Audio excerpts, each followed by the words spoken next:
খালেদা জিয়া মারা গিয়েছেন এবং শেখ হাসিনা এবং তার ছেলে সজীব ওয়াজেদ জয় দুজনেই কিন্তু শোক প্রকাশ করেছেন এবং পরিবারটির পাশে দাঁড়িয়েছে। এবং একটা খবর ফেসবুকে আমি দেখেছি, নিউজে এখনো দেখি নাই, শেখ হাসিনা সরাসরি তারেক রহমানকে ফোন করেছিলেন, তার সাথে কথা বলেছেন। এবং ভারতে শেখ হাসিনা যে আছেন এটাকে নিয়ে বড় একটা টানা পড়েন কিন্তু ভারতের সাথে। খালেদা জিয়ার জন্য শ্রদ্ধা জানাতে ভারতীয় প্রতিনিধিত্ব খুব শক্তিশালী একটা প্রতিনিধিত্ব। খালেদা জিয়া তো এই মুহূর্তে প্রাইম মিনিস্টার না, তারপরও পররাষ্ট্রমন্ত্রী আসছেন, এটা একটা শক্তিশালী প্রতিনিধিত্ব তার শেষকৃত্যে।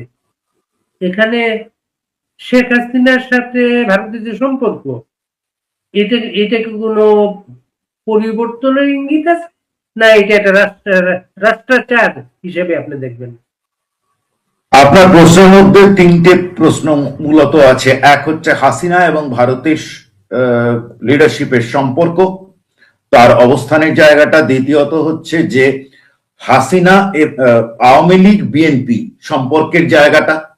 এবং তৃতীয়ত হচ্ছে পররাষ্ট্রমন্ত্রীর ভিজিট।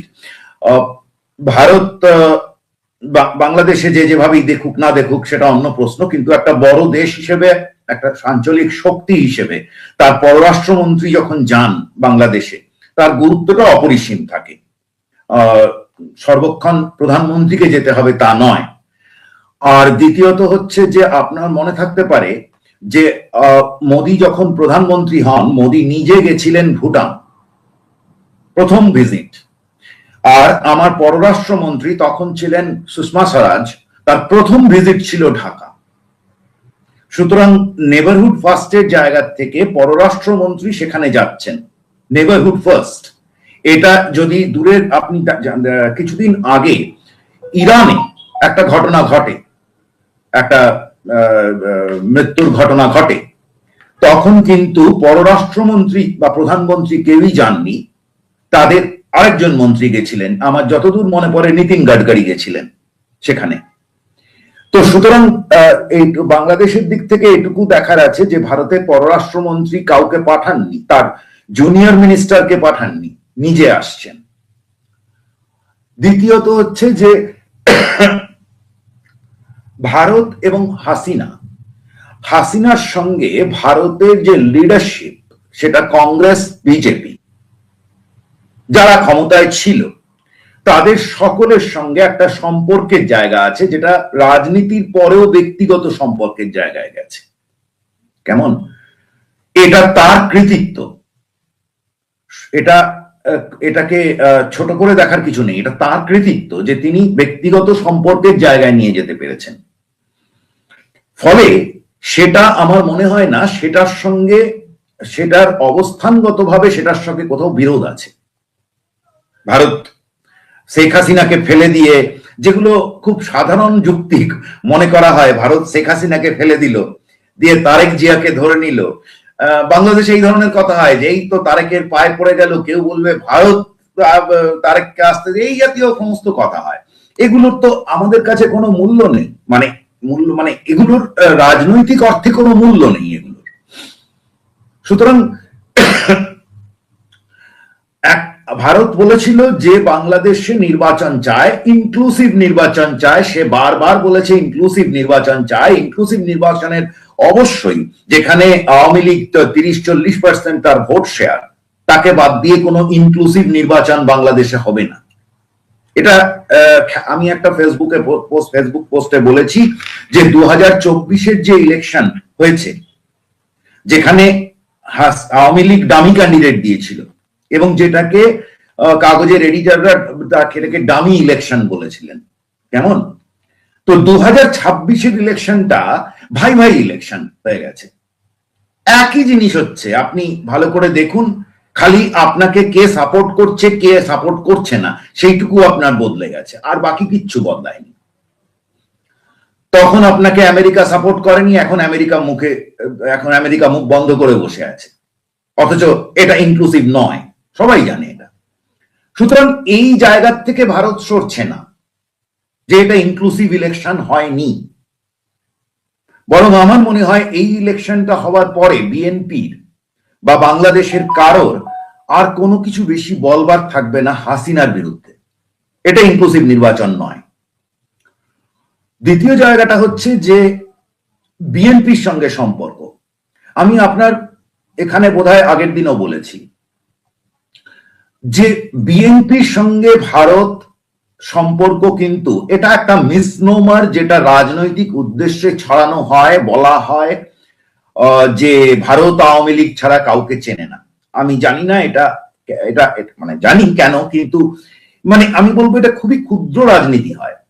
কারণ ঐতিহাসিকভাবে যদি আবার এভাবেই বলি, আমি যদি হাসিনাকে খাড়া করে বলি, হাসিনা পাবলিকলি 2001 ইলেকশন হেরে যাওয়ার জন্য ভারতকে দায়ী করেছিলেন। এই 2017 সালে করেছেন।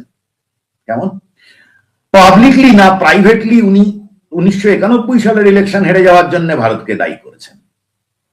আর খালেদা জিয়া তিনি এটা হচ্ছে ইলেকশন হেরে গেলে ভারতের দায়, ইলেকশন জিতে গেলেও ভারত করিয়েছে, এই রাজনীতির আবর্তে যাচ্ছে। কিন্তু আমি যদি বলি বিএনপি সরকারের সঙ্গে ভারত সরকার কতবার কাজ করতে চেয়েছে। নরসিমহা রাও ছিলেন আমাদের প্রধানমন্ত্রী যখন খালেদা জিয়া 1991 সালে আসেন, এবং বাংলাদেশেও সেটা একটা নতুন শুরু। আমার দেশেও সবে লিবারালাইজেশন, নরসিমহা রাও এসে লিবারালাইজেশন করেন এবং সম্পূর্ণ নতুন ভাবে পৃথিবীকে দেখা হচ্ছে। এখানে আপনি জানেন যে ভারতের রাজনীতিতে, ম্যাচিওর রাজনীতিতে কার সঙ্গে কবে ঝগড়া হয়েছিল এগুলো ম্যাটার করে না। এখানে নির্বাচনের মঞ্চে দেখবেন একজন আরেকজনকে প্রচুর নানান চাপানুতোর চলে, এবং চাপানুতোর শেষ হয়ে যাওয়ার পর তারা আবার দেখবেন পার্লামেন্টে বসে অন্য কোথাও বসে একসঙ্গে হাসি ঠাট্টা করছে, চা খাচ্ছে, কফি খাচ্ছে। সুতরাং এটা আমাদের একটা বৈশিষ্ট্য, এবং আমরা চাই বাংলাদেশেও সে একই জিনিস থাকুক। তো বিএনপির সঙ্গে আমি নরসিমহা রাও সরকার যথেষ্ট কাজ করতে চেয়েছিল। বিএনপি এবং আপনার এই যে আজকে আমরা যেটা নেবারহুড ফার্স্ট বলছি বা অ্যাক্ট ইস্ট পলিসি বলেছি, মোদী সরকার যে নামগুলো দিয়েছে, তার শুরু হয়েছিল নরসিমহা রাওয়ের সময়। সুতরাং বাংলাদেশ তখন ছিল, আর বাংলাদেশের সরকার কে ছিলেন? সরকারে ছিলেন খালেদা জিয়া। এবং যদি দেখা যায় তাহলে আমার যতদূর মনে পড়ছে যে 3 বিঘা করিডোরে যে সময় সীমা, যাতায়াতের সময় সীমাটা বাড়িয়ে দেওয়া হয় 92 সালে, তখন খালেদা জিয়া ছিলেন। সেই সময় হয়তো খালেদা জিয়া বেশি কাজ করতে পারেনি, ইত্যাদি ইত্যাদি সবে এসছে, মেনে নিলাম। কিন্তু 2001-এর যে সরকার এসছিল তার সঙ্গে ভারত প্রচুর কাজ করতে গিয়েছিল। তার উদাহরণ চোখের সামনে আছে, সেটা হচ্ছে ভারতের tata group multi-billion dollar investment proposal নিয়ে বাংলাদেশে হাজির হয়েছিল, স্টিল প্ল্যান্ট বানাবে। আজও বাংলাদেশ ওই স্কেলে কোনো ফরেন ডাইরেক্ট ইনভেস্টমেন্ট পায়নি প্রাইভেট সেক্টরের কাছ থেকে। যেগুলো আপনি দেখতে পাচ্ছেন এই চীন অমুক করছে, ওই চীন অমুক করছে বলে, সেগুলো বাস্তবে হচ্ছে তারা একটা প্রজেক্ট করছে, মানে আপনি টাকাটা ধার নিচ্ছেন, সেই টাকার ধারে ও একটা প্রজেক্ট আপনাকে বানিয়ে দিচ্ছে, কিন্তু ওর এর বেশি আর নেই, প্রজেক্টের মালিকানা ওর নয়, ও নিতে যাচ্ছে না। তো সুতরাং বিএনপির সঙ্গে ভারত কাজ করেনি, এটা একদম বাজে কথা। এবং কিন্তু মুশকিল যেটা হয় যে 2004 আর নতুন করে কিছু বলার নেই, ওই সরকারটার সময় কি কি ঘটনা ঘটেছিল। এবং তাতে শুধু ভারত না, আমেরিকার যিনি তখন রাষ্ট্রদূত ছিলেন তিনি পাতার পর পাতা মেইল লিখেছেন, তিনি তার পরের জন পাতার পর পাতা মেইল লিখেছেন আমেরিকা তারিক রহমানকে ভিসা দেয়নি। এগুলো তো রেকর্ডেড ট্রুথ, এগুলো তো আমার বলার নেই। এবং কেন হয়নি? এই টেরোরিজম একটা কারণ ছিল, বিরাট কারণ ছিল টেরোরিজম। পরবর্তীতে যখন হাসিনা সরকারে এলেন, ভারত কিন্তু বারবার চেয়েছিল পার্টিসিপেটরি ইলেকশন হোক। এটা দুর্ভাগ্যজনক যে হয়নি। 2012 সালে ভারত সরকার আমন্ত্রণ দিয়ে নিয়ে আসেন খালেদা জিয়াকে। আপনি মিনিস্ট্রি অফ ইকোনমিক, আমাদের যে মিনিস্ট্রি অফ এক্সটার্নাল অ্যাফেয়ার্স এর ওয়েবসাইটে দেখতে পাবেন প্রেস স্টেটমেন্ট আছে যাতে খালেদা জিয়াকে কোট করা হয়েছে যে ভারত বাংলাদেশ সম্পর্ক একটা নতুন দিকে গড়াবে, আমরা ভারতের সঙ্গে একসঙ্গে কাজ করব। খালেদা জিয়া বলে গেছেন এটা। খালেদা জিয়া বলেছেন, এবং আপনি জানেন আমাদের দেশে বাংলাদেশ, বিশেষত বাংলাদেশ সম্পর্কে ক্ষমতায় যেই থাকুক না কেন তারা প্রণব মুখার্জিকে জিজ্ঞেস করত সব সময়। প্রণব মুখার্জি বইয়েও সে কথা বলেছেন যে আমাকে সবাই জিজ্ঞাসা করে। প্রণব মুখার্জি অপোজিশনে আছেন কি নেই এটা কেউ দেখতো না। এখন এই যখন সম্পর্ক, এবং যখন খালেদা জিয়া এলেন তখন প্রণব মুখার্জি বললেন যে আমি প্রেসিডেন্ট হয়ে প্রথম বাংলাদেশে যাব, এবং উনি এলেন। যখন এলেন খালেদা জিয়া একটা ছুতো দিয়ে মিট করলেন না, এবং সেই মিটিংটা খালেদা জিয়া চাননি, ভারত সরকার চেয়েছিল, প্রণব মুখার্জি দেখা করতে চেয়েছিল। আপনি যদি সেদিনকে খবরের কাগজে ভারতের ফরেন সেক্রেটারি স্টেটমেন্ট দেখেন, দেখবেন উনি ঠিক এই কথাটা ইংরেজিতে বলেছেন, আমরা খুবই ডিসঅ্যাপয়েন্টেড, মানে আমরা এই মিটিংটার দিকে আমরা তাকিয়েছিলাম, অনেক দিন ধরে আমরা এই জন্য খেটেছি। কেমন? সুতরাং ভারতের, এবং প্রণব মুখার্জি অত্যন্ত বিরক্ত হয়েছিলেন, যেটা তার বই পড়লেও বোঝা যায়। একটাই প্যারাগ্রাফ লিখেছেন, কিন্তু ম্যাচিওর পলিটিশিয়ান, খারাপ ভাবে তো বলবেন না, কিন্তু এইটুকু বোঝাতে চেয়েছেন যে খালেদা জিয়া সিরিয়াস নন। এবং তারপরে ঠিক ইলেকশনের আগে সুজাতা সিং ফরেন সেক্রেটারি বাংলাদেশে যান এবং তিনি খালেদা জিয়াকে মিট করেন। তিনি বারবার করে আসতে বলেন প্রেস কনফারেন্সে। আপনাকে আমি আবারও বলছি, মিনিস্ট্রি অফ এক্সটার্নাল অ্যাফেয়ার্স এর সাইটে পুরো প্রেস কনফারেন্সের ইয়েটা রয়েছে, কেমন ধারা বিবরণীটা। সেখানে আপনি দেখবেন বাংলাদেশি সাংবাদিক প্রশ্ন করছে আপনারা ইনক্লুসিভ বলছেন না। সুজাতা সিং পার্টিসিপেটরি শব্দটা ব্যবহার করেছিলেন, এবং সুজাতা সিং বলছেন যে ডেমোক্রেসি অনেক রকমের হয়, আমরা চাই সব থেকে বেশি দল আসুক ক্ষমতা নির্বাচনে। সুতরাং 14 ইলেকশনে না আসা কমপ্লিটলি বিএনপির সিদ্ধান্ত।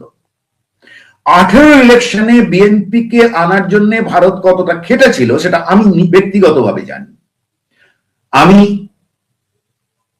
আমি নিয়মিত বাংলাদেশ যাচ্ছি তখন, এবং আমি প্রশ্ন করেছিলাম ফরেন মিনিস্ট্রির খুব গুরুত্বপূর্ণ কোন লোককে যে এখন তো হাসিনা নেই ক্ষমতায়, সুতরাং আমি সোজাসুজি বলতে পারি যে হাসিনা চীনের দিকে যাচ্ছেন।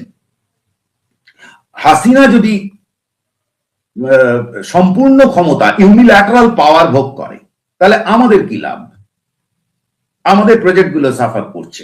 আমি এইভাবে প্রশ্নটা করেছিলাম। তখন আমাকে উনি বলেছিলেন, খুব গুরুত্বপূর্ণ ব্যক্তি, যে ঠিক সে কারণেই আমরা চাইছি কম্পিটিটিভ পার্লামেন্ট থাক। এখন সুতরাং একক ক্ষমতা হয়ে যাচ্ছিল। আপনি জানেন যেটা আওয়ামী লীগের পতনের একটা কারণ, নির্বাচনটা আওয়ামী লীগের পতনের কারণ, যেটা আওয়ামী লীগ স্বীকার করুক আর না করুক। তো সুতরাং সেই নির্বাচনে আনা হয়েছিল, এবং সেটাতে হাসিনা রিগিং করেন, এবং সেই রিগিং এর পর ভারতের সঙ্গে সম্পর্ক কিন্তু খুব মধুর ছিল না। ভারত কিন্তু তাকে বারবার গাইড করার চেষ্টা করেছে, হাসিনা শোনেননি। আমি জানি এই অধ্যায়গুলো ব্যক্তিগতভাবে জানি। একটা অধ্যায় আপনাকে বলতে পারি, আমি আবারও রেফারেন্স দিয়ে কথা বলি। 2023 সালের অগাস্ট মাসে প্রথম আলো খবর করছে ভারতের 42টা প্রজেক্ট অ্যাপ্রুভ, মানে ভারত দিয়েছিল স্পন্সর করবে। বাংলাদেশের ভারতের প্রজেক্ট নিয়ে ইন্টারেস্ট নেই। 8টা ড্রপ করে দিয়েছে, বাংলাদেশ চালাতে চায় না। কারণ বলা হচ্ছে যে ভারতের কারণগুলো যেগুলো বলা হচ্ছে প্রত্যেকটা ভুল, একটাও ঠিক না। যে ভারতের এতে ভারত থেকে বেশি আমদানি করতে হয়, চীন থেকে ভারত থেকে 65, ভারতের এতে সোর্সিং ক্লস থাকে 65%, চীনের থাকে 95%, ভারতের সুদের হার থাকে একদম যৎসামান্য, চীনের থাকে সব থেকে বেশি। এগুলো ইস্যু না, একটাই খালি ইস্যু ছিল ওর মধ্যে যে ভারত বারবার পারমিশন নিতে হয়। কিন্তু প্রশ্নটা সেখানে নয়। এটা যখন অগাস্ট মাসে 2023-এর অগাস্ট মাসে যখন ঘটনাটা ঘটছে বাংলাদেশে, তখন ফরেন এক্সচেঞ্জ ক্রাইসিস চূড়ান্ত, এবং বাংলাদেশ সরকার আইএমএফ এর কাছে, আইএমএফ একটা লোন অ্যাপ্রুভ করেছেন।